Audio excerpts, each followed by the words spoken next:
I almost didn't come. Reunions have a way of digging up things you've already buried. Sorry guys, I'm late. Uy, babe, nabalitaan namin successful ka na ha. Tapos may pogi pang asawa. Congrats! Ay, wait.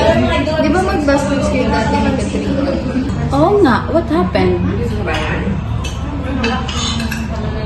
Ay, ganito kasi yan.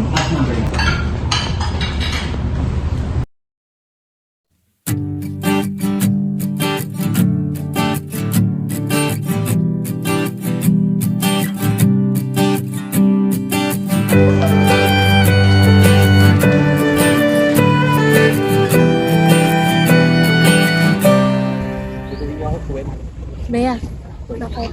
Let's make a promise. Okay. Cute naman yan. Aka na ka. No distractions. No relationships. Promise? Hanggang makagraduate tayo. Promise? Promise.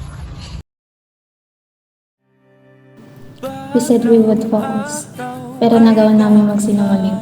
Pareho namin sinira ang pangako ng isa't isa. Makita na ikaw ay wala na sa aking feeling.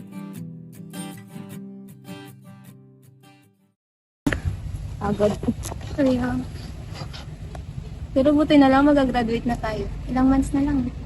Oo nga. Pero kaso bago tayo graduate, ang dami natin kailangan i-pass. Meron tayong requirements. Thesis, yung OJT pa pala natin. Yun talaga, 4th year na tayo eh. Ay, by the way, may sinabi pala sa akin si tita. Ano yun? May accounting job offering daw sa akin. Tayo na lang hinihintay, may start na tayo dun after graduation. Abroad? Oo, fresh start, diba?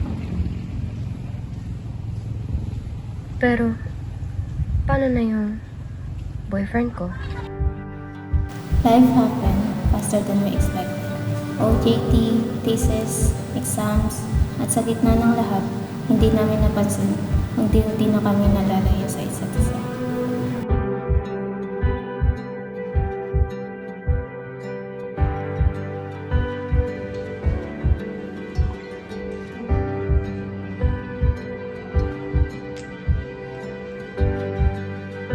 We barely talk anymore. Kahit yung simpleng kamusta ka, parang mahirap na. Sabay pa tong relationship ko with Kenza. Nakakapagod. Sino yung kausap mo kanina? Babe, groupmates ko lang siya. Nag-usap lang kami regarding sa thesis. Wala akong pakialam kung sinong kausap mo kanina. Mamaya niyan, ilalandi ka lang niya. Not like that, please! Pagod ako. Ayoko makipag-away sa'yo. Anong ayaw mo makipag-away? Nandito na tayo.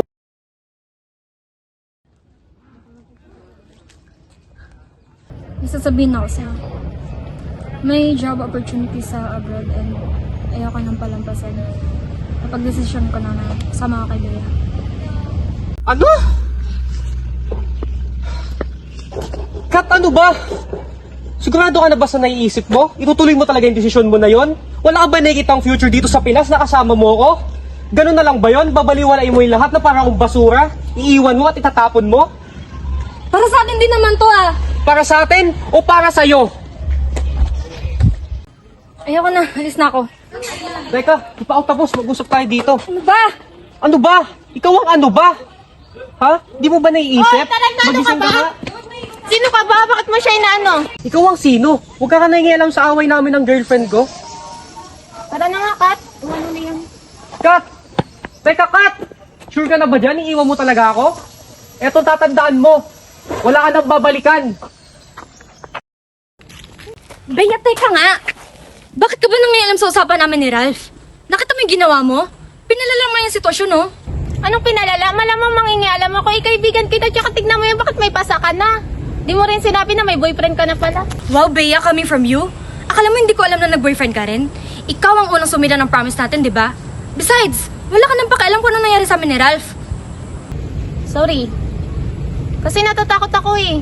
Tsaka alam kong magagalit ka. I was. Kasi pinili mong itago sa akin lahat. Kat, hiwalayan mo na siya. Mag-graduate na tayo next week. Tsaka, i-grab na lang natin yung na opportunity na binibigay ni tita. Bea, pwede ba? Buo na nga ang desisyon ko. Dito lang ako at hindi ko iiwan si Ralph dahil mahal ko siya. Mahal?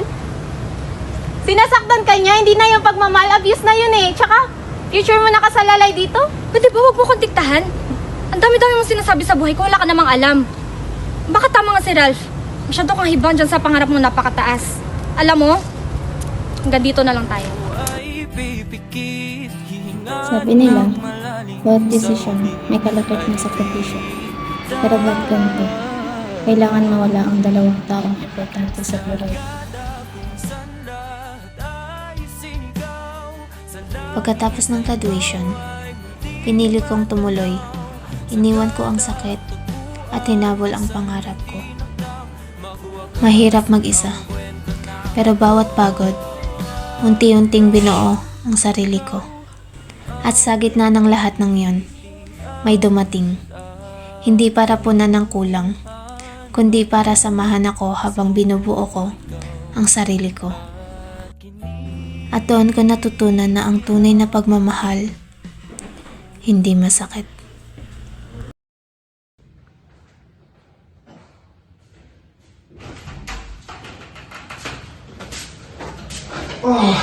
Ito ba't ang gulo dito? Ruben!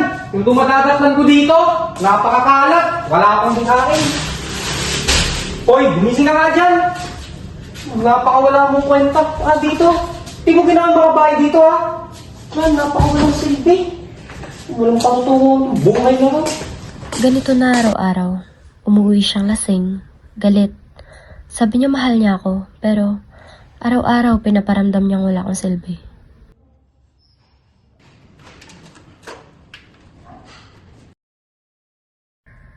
Hindi ito ang unang beses. At sana, ito na ang huli. Kung mas pinili ko ang pagbuo ng pangarap kasama si Bea, hindi sana ganito kabigat ang bawat umaga. Hindi sana ako nagigising na may takot na parang araw-araw may nawawala sa akin. Kung hindi ako nagpabulag sa pagmamahal, siguro naabot ko na ang mga pangarap ko sa buhay. Sapat, pagpapahirap sa'kin, hindi na ba mayapa, hindi na ba Kat, kamusta ka na? It's been a life, but I'm free now. Mahirap pero pinaya naman. I'm proud of you.